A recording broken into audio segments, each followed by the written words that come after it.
Hello, welcome to Enlightened Empaths, a community for the spiritually awakened with Samantha and Denise.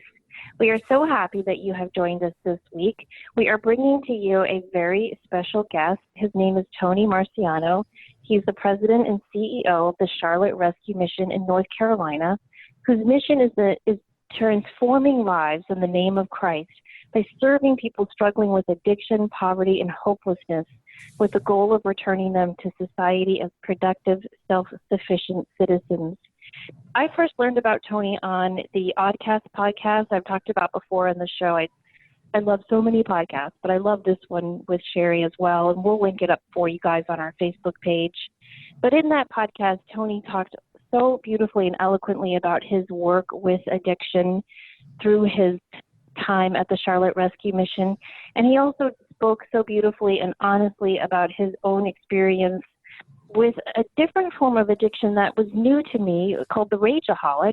So I reached out to Tony, and he was very gracious to say, yes, I will be on the show and talk to you about this. So welcome so much, Tony, and thank you for joining us today. Oh, thank you for having me on the show.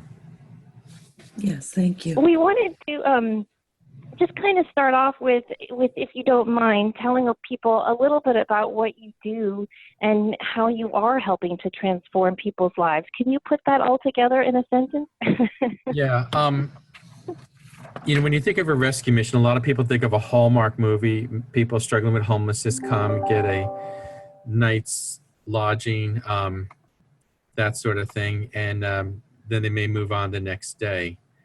And that's not what we're talking about. At Charlotte Rescue Mission, everybody that comes through our doors struggles with an addiction to alcohol or drugs.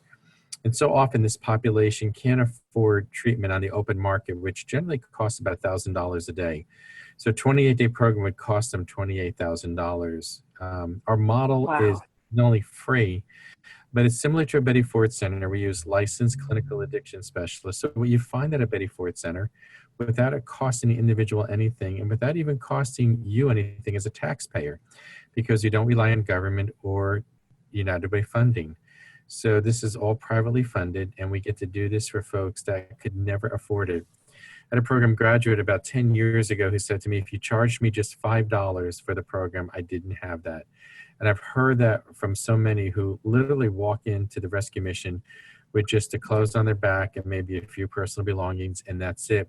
Because the nature of addiction is it's primary, which means that I don't need to eat, I don't need to take my medication, I just need to figure out how to get high, and whatever I have, I'll sell to get my next fix of alcohol or drugs. So it dominates everything to the point that the person loses everything and comes into the rescue mission with just a few personal belongings. Wow. That's something to think about with the way you worded that. It becomes their primary focus, their primary everything. Denise and I wanted to have you on the show, not so much to focus on the addict, but to focus more on the people who are trying to help or circulate around the addict. But before we jump into that, would you mind sharing a little bit about what you had mentioned on the other podcast, the Oddcast, about rageaholics and what that involves and how similar you believe it is to alcohol and drug addiction and the other addictions? If you could draw a little stick figure and put a little A next to that person and let the A represent their addiction. And in the world I move in every day with Charlotte Rescue Mission, it's people struggling with alcohol or drug addictions. But the drugs of choice are not only alcohol and drugs, they're work. Don't tell me your boss is keeping you there all day long and into the night hours. There's a sense of freedom you feel when you're working. So it's alcohol, drugs, work, food. I like to say the three bowls of macaroni and cheese are better than a bottle of Thunderbird. It'll bury any feeling that you have. So you have alcohol, drugs, work, food, sex. We all know that the brain fires up when somebody is experiencing sex. Pastors tell me that pornography is the biggest problem that they're facing in the church. And we know that it affects the pleasure centers, spending, gambling, religious addiction, which as a Christ follower is just the antithesis of what I believe in. It's where you try to impress God and put a smile on his face by doing good things. And hopefully that God will smile on you. And you see people we had well, it's just they're trying to score points with God. And in the world that I grew up in, the drug of choice that went on in my family of origin was rage. It took me a long time to realize that this basically teetotaling family that I grew up in had its own issues. My father was a rageaholic. Like any family growing up in New Jersey, there was a bar in the basement, and we were no different. We had one with knotty pine paneled walls. We had a neon Pabst Blue Ribbon sign. Alongside that, there were two cabinets with red lights that had all the hard liquor in it, from the Seagram 7 to the Cream de Mint to the Anisette and all that stuff, and it never got consumed. My father was a diabetic. He never drank it. My mother had one bottle of Black Label beer a week on Thursday night. That was it. So when I started looking into my own world and somebody confronted me, a counselor, about being an adult child of an alcoholic, I said to the person, that's impossible. And the person said, but you have all the characteristics of growing up in an alcoholic family. And I realized that the counselor was right and was wrong, that he was wrong that I didn't grow up in an alcoholic family. But my father was a rageaholic. And I can remember being 10 years old and listening to my father go off on a waitress in a Chinese restaurant in Rahway, New Jersey. And we did what every family does when there's alcoholism present. We bowed our heads, closed our eyes, pleaded with God to make it stop. It never did, and nothing changed. And we ate the meal in silence and finished and went and visited my uncle.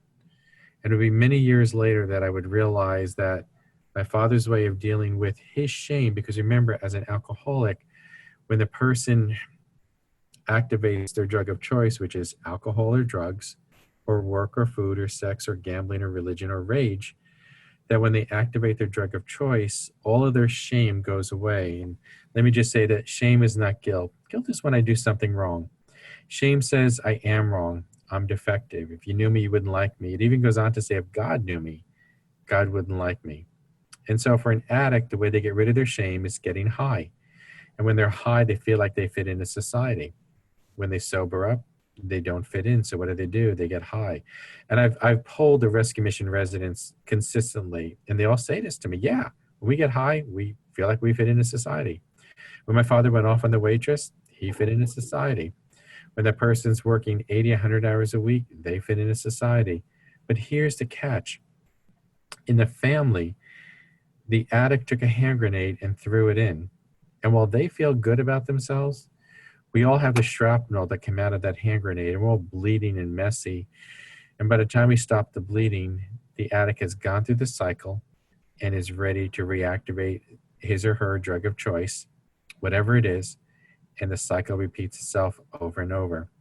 Family members learn to become survivors, and we can go over roles in a few minutes, and it affects you. It affects who you are as you become an adult. Wow. That's a very, very poignant point. I also grew up with a parent who I had never heard your term rageaholic before, but it is so spot on that it brought tears to my eyes. And then I was in a marriage with someone with severe addiction issues. So the familial effect that addiction has on the entire family, it causes such a ripple that your work is incredibly vital, not only for the person who is struggling with the addiction, but also those caught in the ripple. And understand, and I talked to a lot of women at our Dove's Nest, which is our women's division, and I'll say to them, how many of you would like to introduce me to your last 3 boyfriends? And nobody ever raises their hands. And I go, why? And they go, oh, let me tell you. And I'll say, all right, was he crazy? Oh, yeah. Did you fix him? No. Did you fix any of your last 3 boyfriends? No. And I'll go, there's a couple of things going on here. One is that we respond deeply to the familiar type of emotionally unavailable men or women we can again try to change through our love. We're also vicariously trying to fix our family of origin. If we can take somebody whose life has spiraled out of control and we can fix them, without even realizing it, we can fix our family of origin to be the warm, loving caretakers they never were. So oftentimes somebody will say, oh, I have a broken picker. And they laugh about it because of the last 3 boyfriends, girlfriends, whatever's going on. And I'll go, you don't have a broken picker. I'll use the illustration. I can take 99 executives and let's say I bring in one hooker and say to our men in our men's division, rebound, talk to all 100 women, tell me who you want to date. They're all dressed exactly alike. And not only would they have found a hooker, but they would have found their soulmate. And they would have came back and said, as soon as I saw her, it was just like, I knew we were meant and destined to be together forever. And I tell the person what I did, and they go, no, Tony, you don't understand. The minute our eyes met, because it's familiar, it's comfortable. I was in our women's division, Dove's Nest, about a month or two ago, and I said, why do you stay in a relationship with a man who's physically, verbally, and emotionally abusive to you? And the response from a young lady was, Tony, it's comfortable. And I said, explain that to me. She goes, you don't understand. It's comfortable. Being treated with dignity, being treated with respect, it is very uncomfortable. But being treated wrongly, unfairly, disrespectfully, that's all I deserve. In fact, I need to earn the right to enjoy life. And that's how they approach it. It's interesting as well that even if you are doing the work, if you don't go back to those core level of beliefs or what was a learned behavior as a child or in your family of origin, that pattern will keep repeating until you put the brakes on and say enough. But it's several years ago now, I was looking at people and patterns in my life, and when I stepped back from it, and they were all very unique people, how each one either had an addiction issue, was an adult child, was a dry drunk. I mean, it was all the same person with a different face. So until you stop and look inside and say, okay, what is it in me that I need to keep drawing this in? It's a cycle that is, from personal experience, almost impossible to break until you hit that place in your life where you say enough. My grandmother used to have an Italian expression. It was called troppo assai. And you have to say it 3 times. It says, enough is enough. And I think when somebody's really had enough, recovery will say when they finally hit bottom, that's when the person says, all right, what do I have to do? Understand this. And Dr. Henry Cloud, who wrote the book Boundaries, said these words, that people only change when the pain of whatever is greater than the pleasure of whatever. So an alcoholic will not change until the pain of using is greater than the pleasure of using. Somebody who's in a relationship with somebody who struggles with addictive behavior, again, whether it's alcohol, drugs, work, sex, food, money, religion, gambling, or rage, will only say enough when the pain is greater than the pleasure. But here's the kicker. If you grew up in an alcoholic, or in my case, a rageaholic family, one of the characteristics is that you're extremely loyal, even in the face of evidence that the loyalty is undeserved. And I never understood that for years, and I kept going like, why? And the answer is simply this: nobody quits an alcoholic family. Nobody gives it up. You just keep working harder and harder, because maybe, just maybe, tomorrow's going to be different. It's going to change. Everything's going to be fine. Life is going to be wonderful. I can tell you stories about the last month of my father's life. And I was like in my 30s, and the verbal abuse that was coming. And you would have thought at some point, and even on the last day when I would see my father, he was so passive aggressive that when he was in the hospital and he wouldn't talk to me, wouldn't open his eyes or acknowledge me. And how much pain do you have to be in to do that to somebody else? Had I knew this back then, I would have done things completely different. I would have established some boundaries. I would have taken care of myself better than trying to always fix somebody else. Which is why I wanted this show to focus on the people around the addict. I grew up with a rageaholic and an alcoholic. One was a rager and one was a drinker. And one of the things that it left me with was always focusing on them and their needs. And I feel like when you do that, you're not focusing on your own healing. So then how can you recognize the passive aggressiveness or the pattern or the cruelty when you're constantly focused on fixing them and not healing yourself? So I was wondering if you could dive into some of the roles of the survivors that are hit with that shrapnel. I love that metaphor. going back to what I just talked about, that adult children of alcoholics, rageaholics are extremely loyal, even in the face of evidence that the loyalty is undeserved. So I often ask people at the mission, who aren't you loyal to? And they get quiet and they go, myself. And I go, exactly. And some will say, well, but as you know, as a Christ follower, I'm not supposed to be selfish. And I like where Jesus says 2 commandments: love God and love others as you would love yourself. And that means you have to do self-care. We have an expression here that I learned from somebody else that says, I'm responsible to others. I'm not responsible for others. And that's the beginning of the healing, when you realize, and had I done this, I would have said to myself and my father, I'm responsible to you, Dad.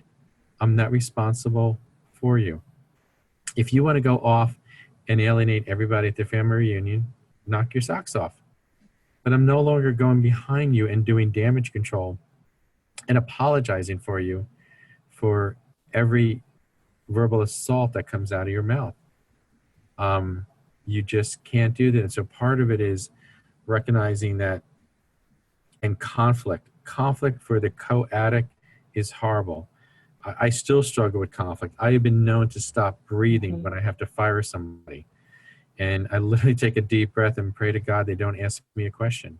I've gotten better, but my diaphragm has literally stopped out of a sheer panic of dealing with conflict.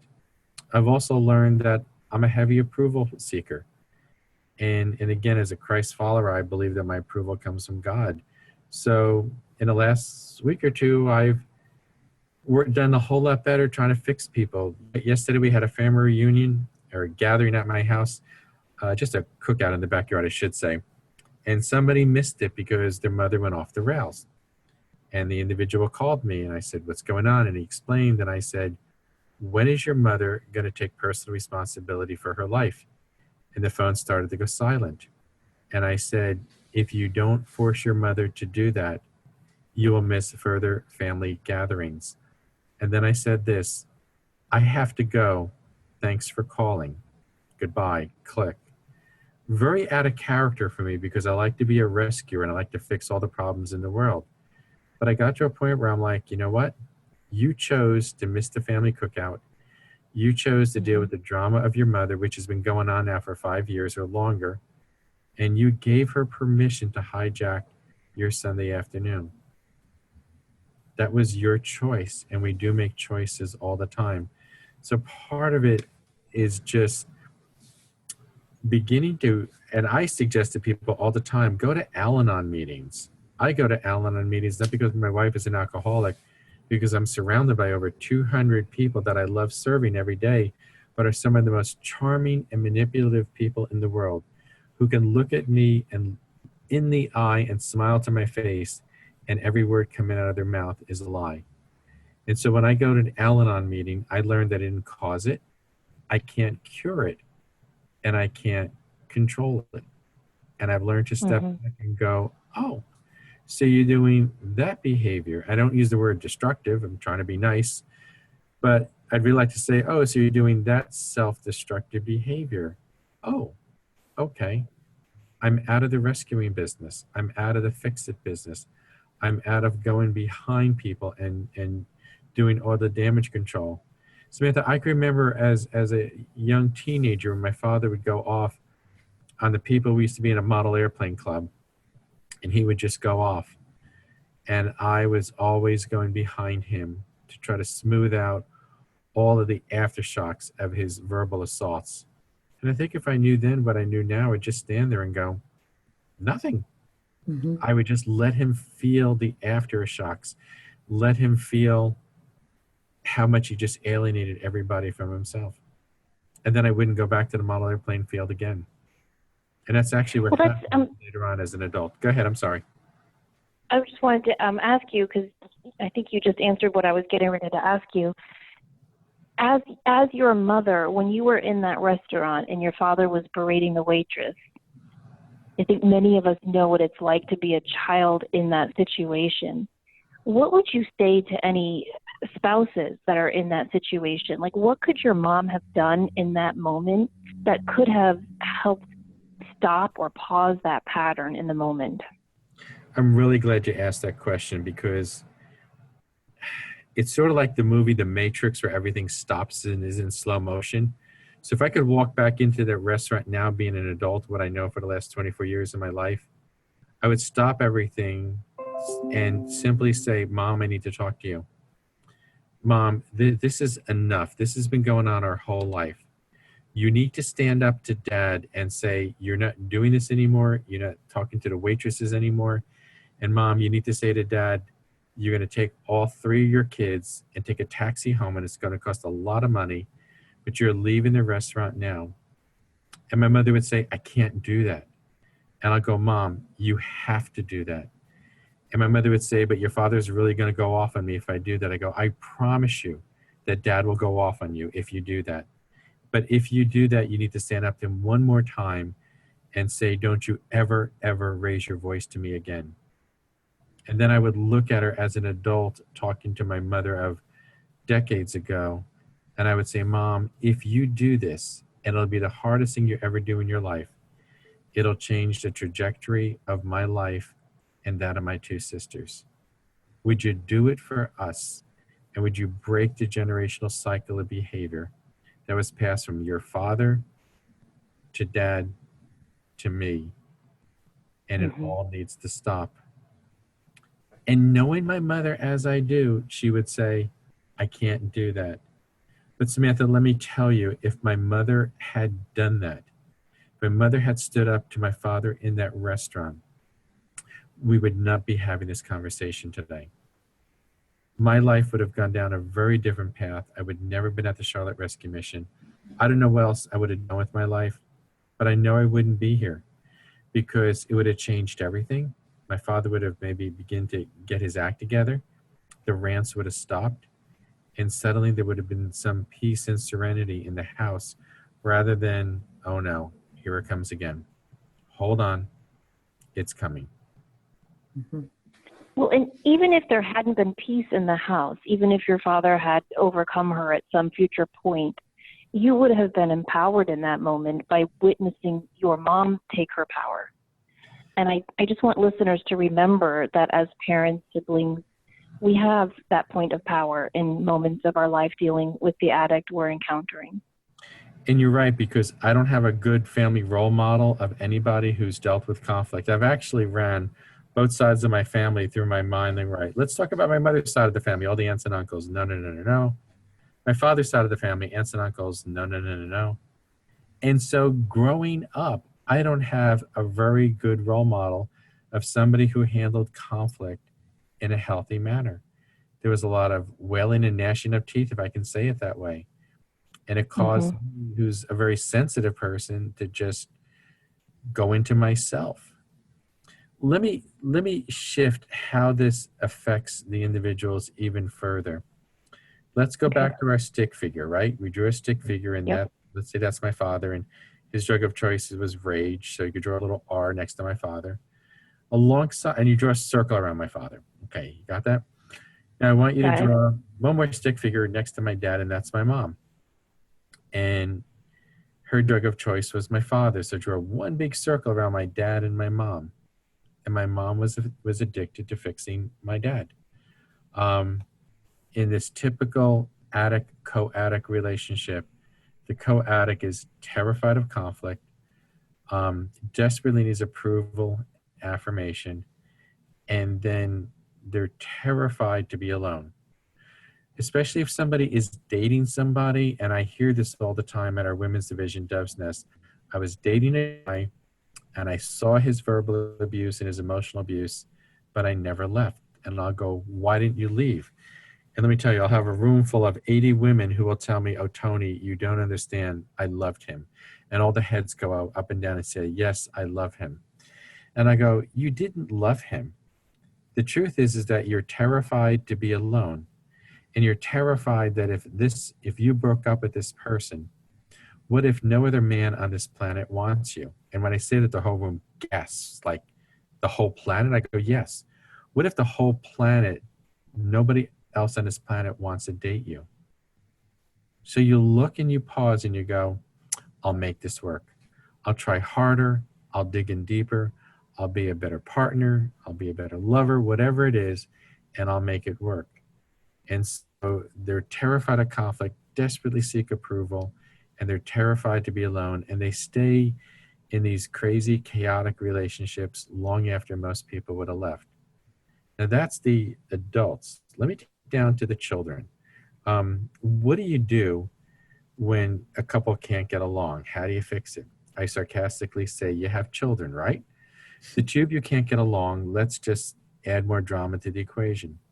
So the first child comes along and sees what's going on and decides to overcompensate for the family dynamics. So the first one is often called a hero. They're captain of the cheerleading team, captain of the football team, voted most likely to succeed in their high school yearbook. And they're getting awards every other day in the principal's office. Family says, we're not bad. We have a few problems. Daughter is National Honor Society president. How could we be off the rails?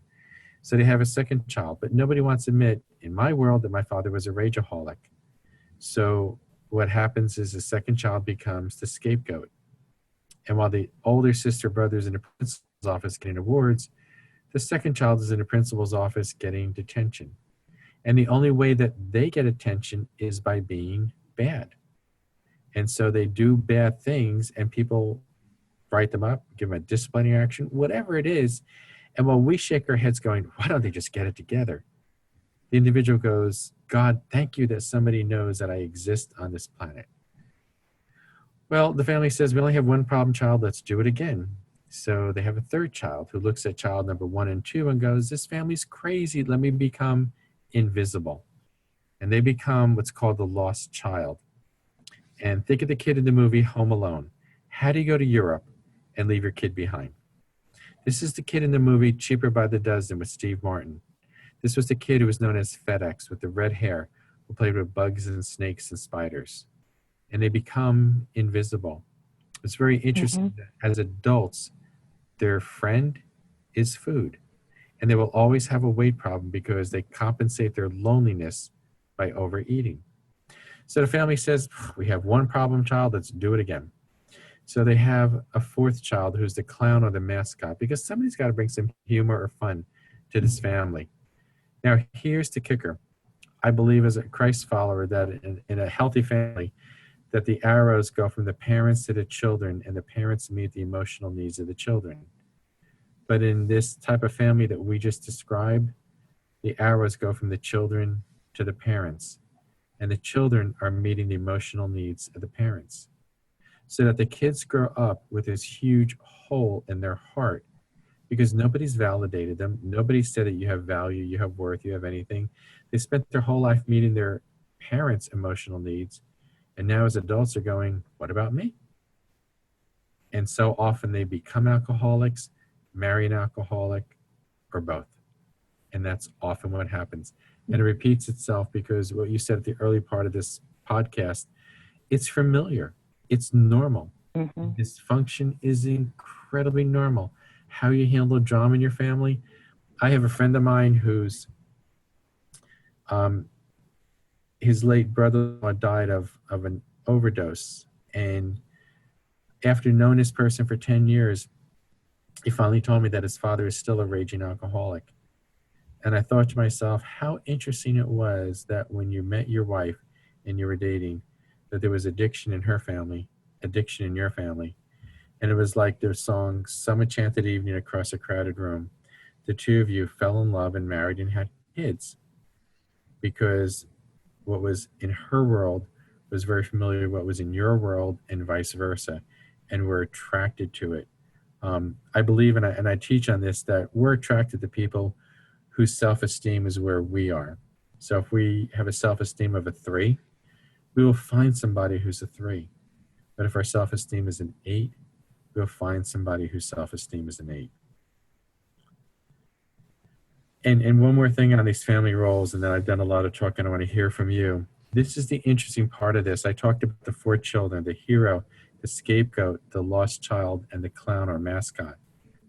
Those roles are assigned to you. It's not who you are. And it's never a formal thing. It's a very informal process of assigning this role. And so you take this role on as a child, maybe in in grammar school, high school, or whatever, and then 25 years later, you're still the hero, the scapegoat, the lost child, or the clown. If you're the hero, you're trying to get acknowledgement from your boss at work by being an overachiever. If you're the scapegoat, you're trying to get acknowledgement from your boss by being late for work every day.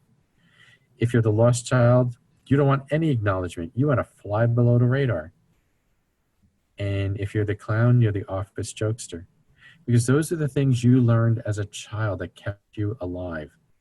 And we're asking you now as an adult to stop doing that. And you're going, oh, no, no, no, no. You don't understand. When I did this as a child, it kept me alive. I have to keep doing it. And it's really hard for people that grew up in alcoholic or rageaholic families to suddenly take their foot off the gas, because that's the only thing that kept them alive. Really well said. You know, I want you to talk at some point about the chameleon aspect. I heard you speak about how one of your strengths now is you can be who people need you to be in that moment. And that really hit home for me. Years ago, I was having a party, and it was just maybe 5 or 6 of my girlfriends sitting around talking, and we decided to play this game where you write one word on a piece of paper and you throw it into a hat, and then someone has to grab that piece of paper and figure out who that word is describing. And so my friend wrote the word surprising for me, and I thought, I don't know that really describes me. And so nobody could guess who it was. And so finally she said, it's Samantha. And I said, why did you describe me as surprising?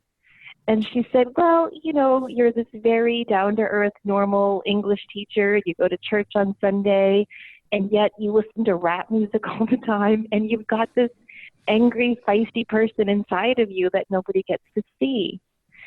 And so that was very eye-opening to me, because I realized, like you had said in the other podcast, that you can be a chameleon. So I made this decision maybe a year and a half ago that was a very traumatic and dramatic decision to go no contact with my mom. And being the good Catholic girl, I had to go to confession. So I went to my priest and I said, I don't know what to do, because I'm making this decision and I feel like I'm breaking the really big commandment. You know, like you can do a couple of things, but you don't break the top 10. And he said, you know, Samantha, he said, if I ever did have the power to rewrite the commandments, he said, that's the only one I would rewrite. He said, I just wish it would say, honor your honorable mother and father. That was really powerful for me. Yeah, I run into this all the time at the rescue mission. And I have people that say to me, I'm supposed to obey my parents. And I go, no, no. Bible doesn't say. They go, yes, it does. It says, no, it says honor your father and mother. So I'm in North Carolina, and Roy Cooper is the governor. He's a Democrat. So if I have a room of people, and let's say they're all half are Democrats, let's just say for argument's sake, and he walks in the room, will all the Democrats stand up? Of course they will. On the other side of the room are all the Republicans. Will all the Republicans stand up? And my answer is yes, they will. Even though they may not agree with any of their politics of Governor Roy Cooper, they will stand up, not because they agree with his politics, but out of respect for the office that he holds as the governor of North Carolina. So let me take that back to your conversation with the priest and the top 10, as you call it. I like that expression. We are not called to obey our parents. We are called to honor our parents and honor the office that they hold. So going back to my father's last week of his life, we had something at the town I was in called Founders Day, and I was helping this little church get outside of its doors and get involved in the community. And my father got so jealous that he called me out and called me by name of a neighbor down the block that I won't even mention. And he was basically saying to me, you're like that deadbeat father. And for the first time in my life, I stood up to him, first time, a month before he dies, and said, I am not. And my father foolishly responded and said, you are too. Now here's, Samantha, where I missed it. Being the good, compliant person that I am, I did nothing about it. Put my father and mother and my wife and 3 kids in the little car and drove to my parents' house and spent the day there after we were done, and then spent the next day, which was Sunday, at my parents' house for Sunday dinner like nothing happened. Now, someone will argue with me that was the right thing to do, and I'll argue back and go, no, it wasn't. Here's what I should have said. Dad, I'm sorry you feel that way about me, and here's what's about to happen. Dot's going to drive you home. My Dot is my wife. And I'll put the 3 kids in the car, and you can kiss them goodbye, and this is June. And we may or may not be over for Thanksgiving. I'm not sure. But we're definitely not going to be over your house anymore on Saturdays, taking you places. Now, every time I've shared that story with my sisters, especially my one sister, she gasps and goes, Dad would have died if you had done that. I go, I know, Lucille. But if I had done that, I would have changed all the dynamics of my relationship with my father. Because one of the things I've learned long ago is that the person who wants the relationship the least owns it. It's not the person who wants the relationship the most. And you and I learned that in 7th grade. So let's say, Samantha, you and I were in 7th grade together, and you think I'm the cutest boy that ever hit this planet. So you start chasing me, what do? I run from you. And you chase me, what do? I run from you. You chase me somewhere, what do? I run from you. Then you go, Tony's not that cute. And you turn around and walk away, and I go, oh, Samantha's gorgeous. Let me chase her. And what do? You run from me. And I go, no, she's really gorgeous. I run towards you. And what do? You run away from me. And I go, oh, I've got to have her. And you continue to run away from me, and I continue to chase you. In 7th grade, we learned that the person who wants the relationship the least owns it. We forget that as adults. And had I done that with my father, it would have changed all the dynamics of my relationship with him. But I did what I was taught. You shut up, you're good, and you do whatever your parents tell you. And that's not right. When you talked about the chameleon, and you're going to have to refresh me because as you were talking, I'm trying to remember what I said about that. So can you give me like 2 or 3 more sentences? And then you were just saying how, people are often surprised by you and your taste in TV shows and books and music because it doesn't fit this nice family man that you are. And you were saying how you're always a surprise to people, and you think it's because you've learned as a people pleaser to accommodate who they want you to be in that moment. Yeah, that's probably more true than I even want to acknowledge. I have to say all the time. Definitely true for me. You have to get to know me, and you'll find out who I really am. I learned probably in high school that I'm a nonconformist, and it's a good thing and it's a bad thing. The good thing is that it allows me to be who I am. The bad thing is that it can make you very lonely, because what happens when you're nonconformist is nobody knows what to do with you. And so you're not part of the in group anymore. You're on the outside looking in, and you're not invited to the parties and all those other things. But I've also learned to be my own person when issues of faith and those sort of things.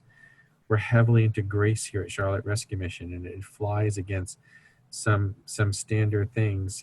I will go back and forth between country music and classical music, and then if I had a really bad day, it's the hardest rock song I can find on the radio, and I'm all over the place. And people put me into holes and boxes and think they have me figured out, and they really don't know who I am. And there's a real depth to me.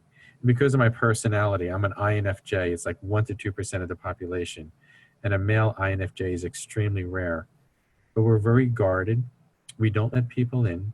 If we do let people in, they're going to find a real special place. But if you ever violate that trust, the door is closed, and closed forever. And I've seen that, and I've done that to people, unfortunately. But I think some of it is just being your own person, and that's who I've, unfortunately or fortunately, whatever you want to say, become. To see how I see things. This whole world that you and I have been talking about for the last 40 minutes, there are Christian ministries that would disagree with everything I just said and will tell you just get right with Jesus and everything's fine. I was doing a class last week, and they were diagramming something that they learned in a video, and it said God and faith means you have peace. And I said, all right, so how many of you believe God and faith and you have peace? And all raise their hands. And I go, really? Can I go through the list of characteristics of adult children of alcoholics? And why are you here if you suddenly have peace and everything's fine in your life? And they began to giggle and laugh. And I go, it doesn't always fit into a nice, neat, tidy box because we bring the baggage of our past into it. And I've had people, especially in churches, argue with me and go, no, no, no, no, no. And they quote 2 Corinthians 5:17, which says, if any man is in Christ, he's a new creation. The old has passed away, the new has come. And I go, yes. And I go, fine, finish this sentence for me. And I go, plop, plop, fizz, fizz. And everybody goes, oh, what a relief it is. And I go, that's an amazing answer. That's an Alka-Seltzer commercial from 15 years ago. And then how many of you can sing the jingle? And they all laugh and they start to sing it. And I go, if an Alka-Seltzer commercial from 15 years ago, you can recall without studying for it the night before, don't you think that the things of your past affect you? I've been studying trauma over the last few months, and especially sexual abuse and how it affects people. We don't talk about that. 95% of the women at our women's division Dove's Nest have a history of sexual abuse. And it just puts them into what's called post-traumatic stress disorder. And that doesn't neatly, nicely go away just because somebody's given their heart and life to Christ. It's a process.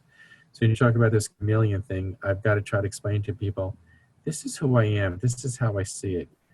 Deep, deep faith in Christ. But it's not simple. It's a process of untangling a lifetime web of messages that says, I'm damaged goods, nobody wants me, and all those issues that I deal with every single day in my life. Right, and peeling back those layers to discover who we really are. Exactly. Go ahead, Denise. No, I was just going to say that you made an incredibly, incredibly important point a few minutes back about breaking that cycle in families.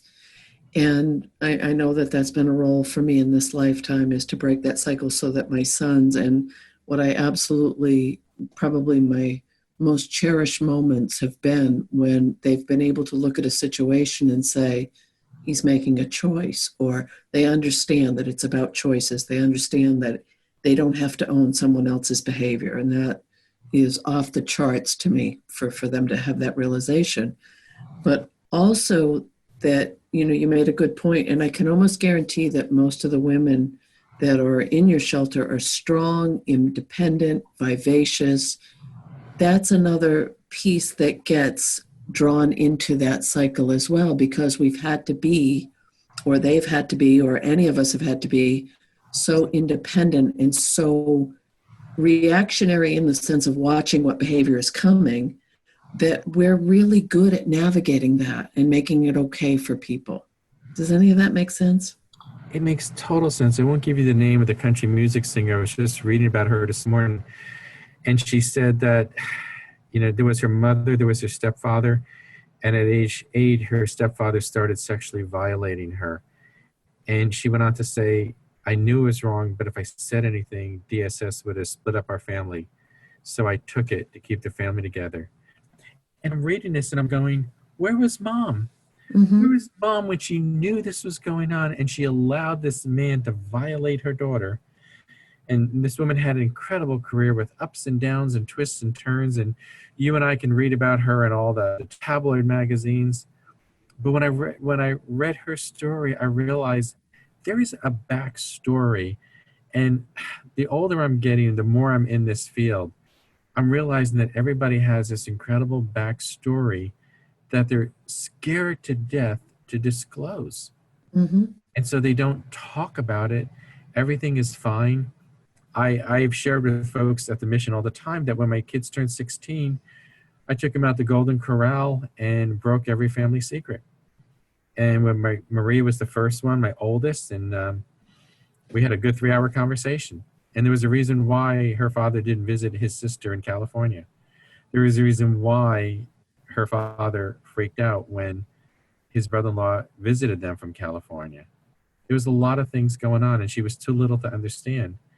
2.5 years later, when Anthony turned 16, my mother, who lived with me at the time, she still does, offered me cash not to do this. And I said, Mom, what are you talking about? She said, what if he says anything? I said, I hope she does. or he does. Because my mother's favorite line is, "What will people think?" Again, approval and affirmation. And I said, "No, Mom, I'm sorry." And she went, "Ah." And then a year later, I took my youngest Eddie out to Golden Corral, and again, it was another marathon conversation. Secrets have their power until you're willing to break them. And when you break the family secrets, they lose all their power over you. So again, if you grew up in a rageaholic family as I did, and you're constantly seeking approval and affirmation, it's all about image management. And it's the part of the thing, forgive me, in the church that drives me out of my mind. That people are more interested in how people in church think of them and see them. And one of the things I teach on is you are either going to break family secrets and have God's approval, or keep family secrets and have your mother's approval. Whose approval do you want? But you can only have one or the other. And they look at me and they go, "I can't see God, but I can see my mother. I'll take my mother." And I go, "Fine. I'll see you back here in 6 months when you relapse." Because that will eat your lunch for free. And so I, over the course of my life, have just, our family is no different than your family. Our family has an 800-pound gorilla in it. And I would finally reconfront my sister 8 years ago. And instead of her saying, "I'm so sorry, I didn't know what to do, I was too young, and I'm really sorry this happened," she turned it around and turned it into a lie. And I went, "But I never said that." And has it affected our relationship to this day? Yes. Because she couldn't even be honest with me for 2 minutes to say, "I am so, so sorry." And so I run into people all the time who prefer to keep the family secrets and stay sick. We have a woman whose video is on our webpage, and I like what she says: "You're only as sick as your secrets." So part of, Samantha, you were asking earlier, how do you start to get healthy? You start to break the family secrets and you start to talk about it. Yes. And some people are going to go, I knew. It was interesting. A couple of years ago, I was visiting with my aunt, and it was my aunt and her daughter, my wife and I. And somehow my aunt started talking about things. And I looked at my aunt because she knew our family secret. I already told her. And I said, "So how honest do you want to get?"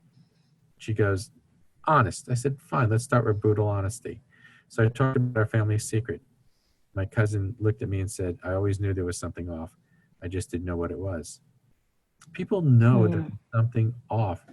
And, if I need to keep family secrets between the two of you so that you like me and say, "Oh, Tony, that was like our best podcast and we have more people calling in. That's just so wonderful." That speaks to my sickness. So it's like, I don't really care anymore. But I love, love, love that you waited until your children were 16. When my boys were younger, I left that situation when they were quite young. And my older son had a very difficult time with a lot of things. And I said, and I kind of pushed it forward a little bit. And I said, "On your 30th birthday, I'll take you out to dinner and I'll tell you anything that you want to know." I said, "But right now, it's not my place to get into." I mean, they were safe, they were okay, but kids are going to identify with both parents, no matter how heinous, no matter what the situation, no matter what the addiction of choice is. And for me personally, because of my background as a special ed teacher, as a counselor, as all of those things, I didn't want them to own and think there was something wrong with them because of their father's choices or other family members' choices. So the boundaries piece to protect your children, but also, as you said, give them that information. And I know for a lot of folks that are listening that are highly sensitive and empathic people, but are also raising very, very sensitive children, that's such a crucial point. And, at that point, it relieved my kids. They understood what was going on. We moved on. As I said, I would sit down with my sister. I literally picked a restaurant. I felt like I was in one of the Godfather movies of Michael Corleone. I picked a neutral location so it couldn't be like my house with its power, her house with its power. And, and I'll tell you, because I really don't care anymore. I was 21, and making a very long story short, it was Wednesday of Holy Week. And my brother-in-law said, "Do you want to go to a gym?" Now, we were living in Jersey at the time, like, there was a gym on every corner, and I figured, fine, well, we would go into New York City, which nobody from Jersey ever did. And he took me into a gym, which turned into a gay gym. And we were in a room with a bed, which was not like a YMCA where there's stools and lockers. It was putting the moves on me. And I realized the situation I was in. Mm-hmm. And that was Wednesday of Holy Week. And I would watch him on Sunday preach about the resurrection of Jesus Christ and go, this whole thing is a load of garbage. That the only reason people go into ministry is because they can't hold down real jobs. And all they do is bamboozle people. Mm-hmm. That was 1978. My sister would call me 8 years later at 6 o'clock in the morning and ask me if I thought her husband was gay. I said, yes. She said, what should I do? I said, divorce him. She said, what will happen to the church? I said, the whole thing is a sham. She would stay married to him for another 14 years until he died. Mm-hmm. And then 10 years later, I would sit down with her one more time. And she would say to me, oh, I thought he touched you on the shoulder and took you to a YMCA. I said, none of those words ever came out of my mouth. And so we are Wow. more interested in what people think than the truth of our lives. There's a verse where Jesus says, you'll know the truth and the truth will set you free. But as a Christ follower, I find that a lot of people that are Christians are terrified of the truth. So they live Exactly. these lives of lies, and it's all image management. And aren't I just a wonderful person? And I'm going, and can I tell you, has it affected me? Sure, it affected me. It affects my trust issues. This is a man who is married to my sister, who's putting the moves on her brother. This is a man who is my pastor. I should have trusted him in so many different areas. If he was willing to do it and try it with me, who else did he cheat on against my sister? And Exactly. And yet you were almost blamed for coming forward with that in a weird way. Oh, please, yes. I was the bad person because when I finally would reconfront my sister many years later, and she never said I was sorry. She never said any of those words. And all I wanted her to do was say, I was too young. I didn't know what to do. Please forgive me. It would have been fine. But for her to make up a line in front of me and say, I thought he touched you on the shoulder and took you to a YMCA. And I said, Jan, those words never came out of my mouth. And she just looked at me, and it's like, how can we have an honest relationship? So this whole thing that we've been talking about is really about us getting healthy. I mean, I've learned over the years of working at the mission that there's only one person in the world I can change, and that's me. I can't change you, either one of you, but I can only change me. I can look at what's broken in my life. I like to say that at the mission, we more than look at what people do, we look at why people do it. So I was having a conversation with somebody last week whose wife is filing for divorce. And, I said to him, any chance of reconciliation? No, I don't love her anymore. And had a girlfriend, but then he said, I dumped her before she could abandon me. And I said, did you ever think you had the affair so your wife would divorce you because you're scared to death of abandonment? So rather than have her maybe divorce you 10 years down the road, you had this affair so you can get all your abandonment issues out on the table and walk away. And he got silent on the phone and went, I never thought of that. I said, maybe the real reason for the affair was that your wife would divorce because you're scared to death of abandonment. And we tend to look at what we do, but the health comes in to look at, why do we do it? Why do I stop breathing when I have to fire somebody? Why is conflict such a scary thing for me? You can put me in front of an audience of 10,000 people. I'm in heaven. But ask me to deal with having to discipline somebody that reports to me is extremely challenging. And unless we're willing to stare at those things, and I like to say, open the closets and clean out the closets of all the junk, we don't get healthy. It's just the closet stinks, the putrid smells are coming out, and we get through life, but we never achieve all that God has for us. That's beautifully I like put. to think about the fact that, my friend Deb always says that all of us are like a hanging mobile, and when one of us moves to change, we inadvertently make change with the people around us. And yes, we can't make anyone change, but when we choose to stand up and speak our truth, the debris that's left over can often be profound and changing for the people around us. I had a student one year in my English class, they had to write a narrative paper on an event that taught them a lesson. And she chose to write about her uncle sexually abusing her. And it was a beautifully written and honest paper, so I gave her an A. And she was so proud of that A that she gathered all the women around her table at her home and read the paper to them. Now, she was more proud of the A than what she had even confessed and written about in the paper. But just by her having the courage to write that paper and share it with all the women in her family, 2 women, including her niece, who was 12 at that time, stood up and said they were also abused by that same man. And so just her having the courage to speak her truth changed the lives of those 2 young women, because she gave them the courage and the power to shine a light on the ugly secret they were carrying. And that's I really, don't think that's why we should change. You know, I think we should change for ourselves. But I do think we should keep in mind that when we change, the powerful impact can be life-changing. and also understand that there will be some people in your life that won't change. And that's really Yes. hard. And, you know, when I was in the parking lot with my sister, we're ending this meeting, and I looked at her and I said, from this point forward, our relationship will be determined by you. You can either tell me your stories, but I will no longer climb up into the castles that you create in your mind, and I will no longer join you there, and I'll be polite and nice to you. But you can also tell me the ugly, unvarnished truth of your life, and we'll have a authentic relationship moving forward. But from this point forward, the ball is in your court. It's no longer in mine. So you will determine what kind of relationship we have moving forward. And she looked at me like she didn't know what just hit her.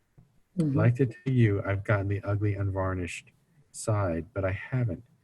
It's scary. And as you were talking, there's something we do in family counseling for substance abuse called sculpting, family sculpting. And we'll have an addict, we'll have somebody standing on a chair, and somebody pretends to be the spouse, somebody pretends to be the children, you know, 3 children thrown in the equation, and they're all begging this person who's standing on a chair to stop drinking. And they just keep going, please stop drinking, please stop drinking, please stop drinking, you're driving this family crazy, please stop drinking.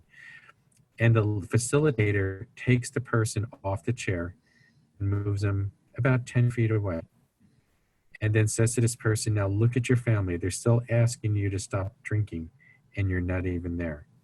And they'll look at the person who's pretending to be the addict and saying, all right, you're in treatment, you got healthy, but look at your family. Nothing has changed in their life. And that often happens.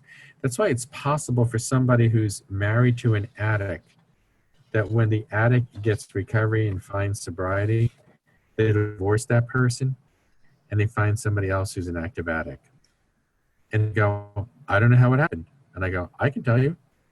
Of all the people on this planet, you found somebody in active addiction that you could rescue, because your drug of choice is fixing broken people. That's what it is. That's your drug of choice.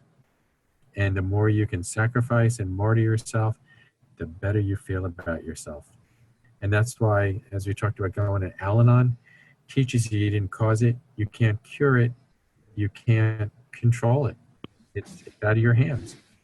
And you let the person crash and burn. When the person crashes and burns, that's when they say, what do I have to do to get help? Mhm. And if they never get the help, you have to stay with your convictions and know that you still made the right choice.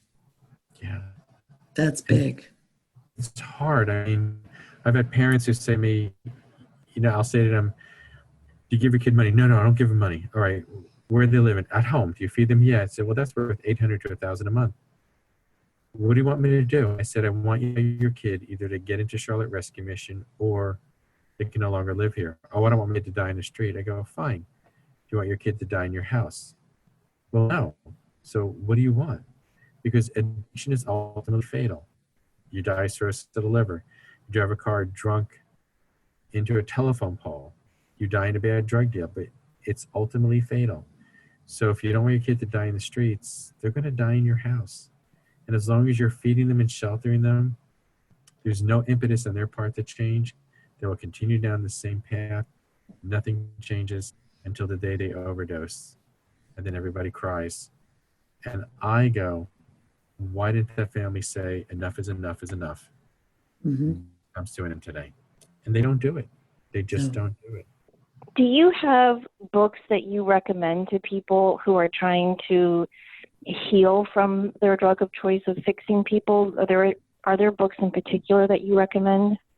There's a great book that I recommend called Love is a Choice by Minrith, Minrith, Meyer, Meyer, and Hemfeld, Hemfelt. It's excellent. It really goes through the whole clinical model of dealing with this. And years ago, I had a pastor's wife whose daughter was an alcoholic. And she would call me regularly, and the daughter would continue an active addiction. And finally, I said, read the book.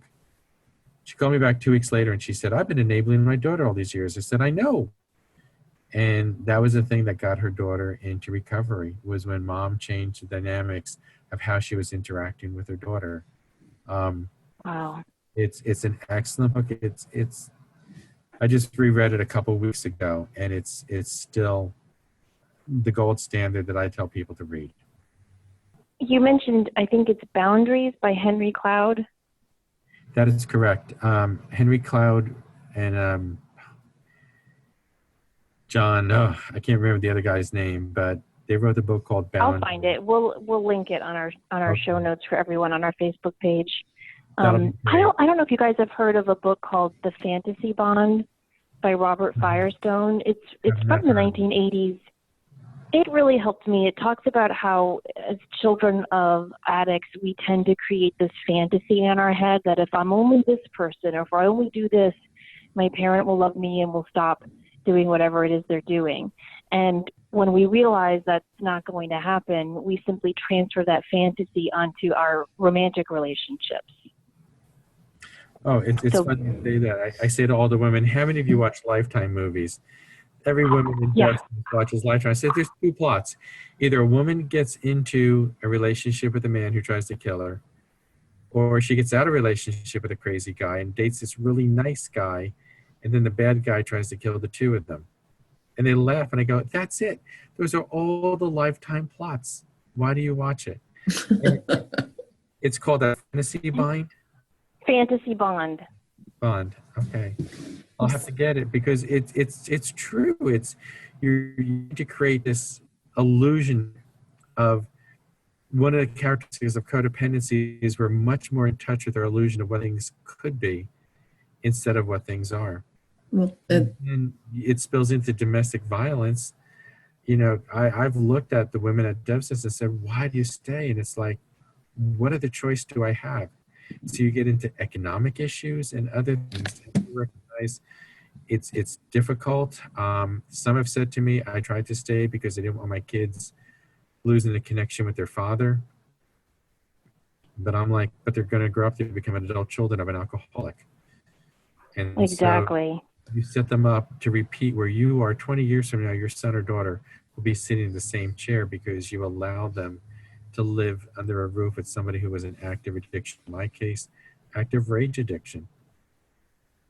I always like to mention Melody Beatty's work as well, Codependent No More and Absolutely. Beyond Mhm. Codependencies. And those two books were very vital on my own path and other people that I've known. But one important part of all of this is, and I'm just going to be really blunt with this, is it kind of pissed me off that I had to do the work when I wasn't the addict.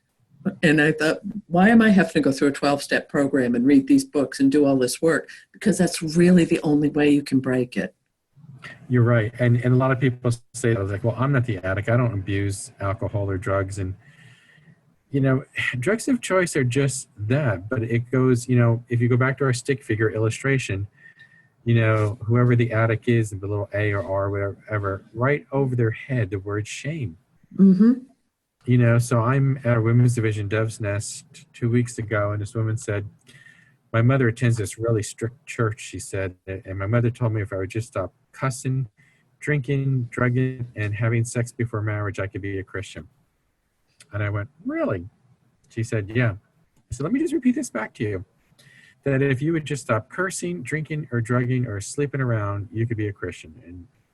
And I said, and that's what your mother told you? And she said, yes. And I said, have your mother call me, because that's not even biblical. And I took him into a verse out of Galatians that I paraphrase all the time, but basically I ended it by saying, if you could be made right with God by no longer drinking, drugging, cursing, or having sex before marriage, then Christ wasted 3 hours on the cross. It's not about you. It's never been about you. And she looked at me with this most confused look. I said, your mother's drug of choice is religion. Mm-hmm. Hides behind it.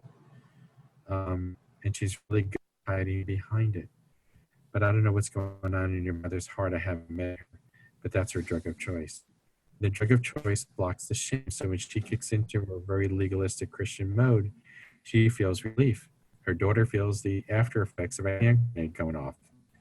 But the mother feels relief. Before we close out, I know we only have an hour with you, but in the beginning of the show, you said shame is not guilt. And you Yes. gave a definition for each, and it's the only thing I didn't take notes on. Okay. How do you define those two? Because that was really important. Very, very different. And guilt is I've done something wrong. So let's say you and I are out to eat and I knock a glass of water over at the restaurant. We can take paper towels and pick it up. I made a mistake. Guilt is that I made a mistake.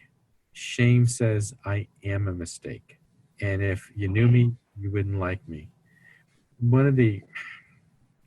And just, think about the fact that we've had people in our lives who have dumped their garbage cans on us, and their garbage cans of their own abuse, their own junk, their own whatever, and dumped it on us so they can feel better about themselves.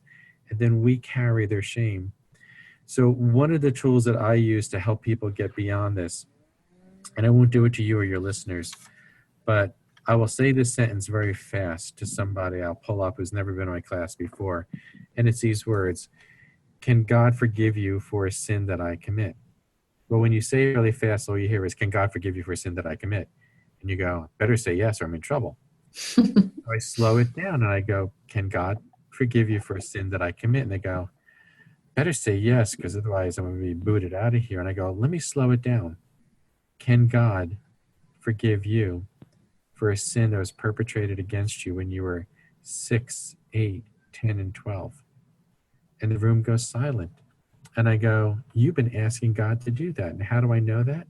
Because you've been asking God for 10, 20, or 30 years, or you've been drinking for the last 10, 20, or 30 years, and all the pain of your life you have pushed away by getting high. And now you're 30 days plus sober, and you're feeling things you haven't felt before. Your emotions are screaming, just let me have a beer and all the bad will go away. But here's what I want you to do. And I say, all of us have a backpack of sin we carry. And I want you to reach into that backpack of sin, grab that rock with somebody's name written on it, grab it out of your backpack and hand it back to the perpetrator, living or dead, and say, this is between you and God. I'm no longer carrying your mess. I'm no longer carrying your sin. I'm no longer carrying what you did to me. And you and God can figure it out, but I am no longer carrying your mess. And when you want to talk about empowering women, I watch women go, I can do that? And I go, of course you can. And they go, no one's ever told me that. And that's unfortunately been the life of too many people. When you keep the family secrets, you load up the back. And you're told non-verbally, be quiet, don't speak about it, and just carry this backpack and everybody will think well of us. And suddenly I'm asking you to reach in, grab that sin, that rock, hand it back to the perpetrator, disclose it in the light of day, that this is what happened to you, and let them deal with it. So the day that I confronted my sister in the restaurant, that's what I did. I didn't get the results I wanted, but you know what? The rock is no longer in my backpack. That's right. You're not carrying it for them anymore. Exactly. That's between them and God. It's not between me and God anymore. That's very powerful. Well, if you all listening to this have been touched by this show and have been helped in some way and you'd like to give back, we encourage you to check out Tony's organization at the Charlotte Rescue Mission.org. Again, we will link it on our Facebook page. If you donate just $10, which goes to help all these people he has mentioned on this hour, you will get a copy of his book, Real Health for Real Living, and you will do so much to help empower so many. So we really hope that you have enjoyed this show and that you check out the beautiful work that Tony and his team are doing at the Charlotte Rescue Mission.org. And Tony, if you ever decide to teach webinars helping people connected to addicts heal, you got to let us know because we'd all sign up. You're kind. If you do go on our webpage, charlotterescuemission.org, there's like 6 2-minute videos that I've done that talks about a lot of what we talked about in this show. And your listeners can go to our webpage and see what I look like and watch my little, as I said, there's about 6 or 7 2-minute clips. We try to keep them short just to help people understand they're not crazy. They have something in their life that's out of control, but they're not crazy. And I want people to realize that. That's right. They're not crazy and they're not damaged. Thank you. They are worthy of healing. That's a beautiful message. Thank you so much. I know you're really busy. I know you were like, do what podcast? For what reason? Wait, what? But we're so happy you took this time out of your day to share all of these wonderful insights with us and our listeners. And we all look forward to helping out the Charlotte Rescue Mission and reading your work and checking out your videos. Thank you both. Thank you for allowing me to be on your show. Thank you very much. It's been a pleasure. Bye-bye now. Bye-bye. Bye-bye. Thank you, everybody, for listening. Don't forget to show up, do great work, and share your light. We hope you have a beautiful and empowered week. Take care.